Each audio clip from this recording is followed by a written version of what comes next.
नमस्कार, आप सभी का जनहित समाचार यूट्यूब चैनल में स्वागत है। देखिए आज की मुख्य खबर। मैं हूं बाबूराव करी। गेल्या 40 दिवसापूर्वी नरेंद्र मोदी सरकार सत्तेवरती आली। गेल्या 10 वर्षापासून त्यांचं सत्ता आहेच, मात्र गेल्या 40 दिवसापासून पुन्हा एकदा तिसऱ्यांदा सत्तेवरती आल्यानंतर 40 दिवसामध्ये जवळजवळ 9 आतंकवादी हमले झाले। त्याच्यामध्ये 12 जवान आमचे शहीद झालेले आहेत आणि जवळजवळ 13 जवान हे गंभीररित्या जखमी झालेले आहेत। एकूण 10 निष्पाप नागरिकांचा बळी गेलेला आहे आणि 50 नागरिक हे गंभीररित्या जखमी झालेले आहेत। ही खूप खेदाची गोष्ट आहे। आज काश्मीरमध्ये 370 कलम हटलेला आहे, त्यानंतर राष्ट्रपती राजवट लागू आहे आणि त्यानंतर देखील अवघ्या 40 दिवसामध्ये जवळजवळ 12 आतंकवादी हमले होतात। हे खूप संपूर्ण सरकारला खेदाची गोष्ट आहे आणि म्हणून अशा या सरकारचा मी निषेध करतो। जेव्हा राष्ट्रपती लागू असताना सर्व सत्ता तुमच्या हातात आहे, तुम्ही पाहिजे ती कारवाई करू शकता, या आतंकवादी संघटनेला ठोकून काढू शकता। संपूर्ण डेटा तुमच्याकडे आहे, एकूण आतंकवादी संघटना किती आहेत, त्या काश्मीरमध्ये किती कार्यरत आहेत, त्याचे एकूण किती सदस्य आहेत, हे संपूर्ण डेटा देशाच्या पंतप्रधान आणि गव्हर्नमेंटकडे असताना तुम्ही कोणत्याही पद्धतीची कारवाई केली जात नाही। निष्पाप नागरिक मारले जातात। निष्पाप नागरिकच नव्हे तर आमचे जवान देखील, आज जवानांचं जीवन देखील धोक्यात आलेलं आहे। जवळजवळ या 40 दिवसामध्ये 12 आतंकवादी हमले आणि त्याच्यामध्ये 9 नागरिकांचा निष्पाप बली जाणं हे खूपच खेदाची गोष्ट आहे आणि म्हणून अशा NDA सरकारचा आम्ही उद्धव बाळासाहेब ठाकरे शिवसेना गटातर्फे जाहीर निषेध करतो आणि याच्या पुढे आमच्या जवानांवरती अशा पद्धतीचा आतंकवादी हमला झाला तर आम्ही संपूर्ण शिवसैनिक हा रोडवरती उतरल्याशिवाय राहणार नाही। पुन्हा एकदा NDA सरकार, नरेंद्र मोदी सरकारचा धिक्कार, जाहीर निषेध। जय जवान, जय किसान, छत्रपती शिवाजी महाराज की। या अख्ख्या भारताची मागणी आहे की अतिरेकी संघटना संपवा। आज हे आमचे मोदी साहेब हिंदुत्व करतायत आणि तिकडे लष्करातले सैनिक मारतायत। मग हे काय करतात तिथे? का नाही संपवत अतिरेकी संघटना? का नाही यांच्यावरती ॲक्शन घेत? का नाही यांच्यावरती गोळीबार होत? आमची तर मागणी नाही, तर या भारत देशाची मागणी आहे। कारण जवान शहीद झालेला असतो, तो कुठल्याही धर्माचा असू दे, हिंदू असो, मुसलमान असो, कोणीही असू दे, परंतु तो जवान आहे। आत्ताच आमच्या जिल्हा प्रमुखांनी सांगितले ते बॉर्डरवर जागतात म्हणून आम्ही झोपतो आणि रस्त्यावरती फिरतो।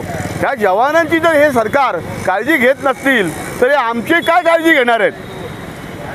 म्हणून आम्ही तीव्र निषेध करतो या गोष्टीमध्ये। आज हिंदू हृदय सम्राट बाळासाहेब ठाकरे यांनी सांगितलेलं आहे की 80% तुमचं समाजकारण आहे, 20% राजकारण। हे आमचं हिंदुत्व आहे, हे आमचं शिवसेनेचं उद्धव बाळासाहेब ठाकरे पक्षांचं हिंदुत्व आहे।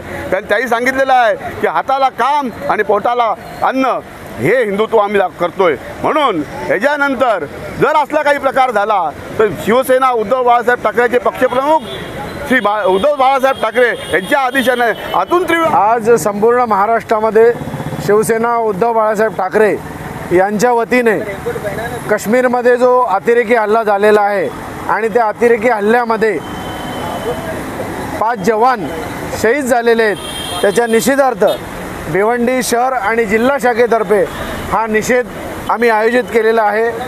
सेना भवनमधनं उद्धवजी ठाकरे साहेब यांच्या आदेशाने हा निषेध संपूर्ण महाराष्ट्रामध्ये होत आहे। एकाच वेळेला 1 वाजता या महाराष्ट्रामध्ये होत आहे। या दहशतवादी संघटनेने गेले 10 वर्ष आपण बघतो की मोदी सरकार होते, पण त्याही काळामध्ये दहशतवादी हल्ले थांबले नाही। त्या लोकांनी 370 कलमसुद्धा बाजूला केलेला आहे, तरीसुद्धा दहशतवादी हल्ले चालूच आहेत। आज अमरनाथ यात्रा चालू आहे, त्या ठिकाणी सुद्धा दहशतवादी हल्ले होतात आणि किती जवान आपण मारायचे याचासुद्धा आपल्याला विचार करायला लागेल। कारण जी सैन्य भरती आहे ती जवानांमध्ये होते, परंतु जवान जर अतिरेक्यांच्या हल्ल्यात आणि पाकिस्तानच्या हल्ल्यात जर शहीद होत असतील तर त्याचा या हिंदुस्थानमधील जनतेने खरोखरच निषेध करायला पाहिजे। आता आपल्या भिवंडीमध्ये भरपूर जवान आता भरती झालेले आहेत आणि ते जवान आता ते पण काश्मीर बॉर्डरमध्ये पण सर्व्हिस करतात आहे। त्यांच्याबद्दल तुम्ही काय सांगणार आहे आणि भिवंडीवासियांना काय संदेश देणार आहे? काश्मीरमधील जे जवान सीमेवर आपल्यासाठी संरक्षणासाठी आहेत ते जागत असतात, म्हणून या हिंदुस्थानमधली लोक आनंदाने सुखाने झोप घेत असतात. परंतु त्यांचा विचारसुद्धा जर सेंट्रल गव्हर्नमेंट करत नसेल तर त्याचा निषेध भिवंडी शिवसेना शहर शाखा करत आहे. त्यासाठी आज के लिए बस इतना ही. कल फिर मिलेंगे नई खबर के साथ. हमारे चैनल को पहली दफ़ा देख रहे तो सब्सक्राइब और लाइक कीजिए. वीडियो कैसा लगा उस पर कमेंट जरूर कीजिए और वीडियो अच्छा लगे तो मित्रों के साथ शेयर कीजिए. हमारे चैनल के वीडियो आपने पूरा देखा इसके लिए धन्यवाद. जय हिंद, जय महाराष्ट्र.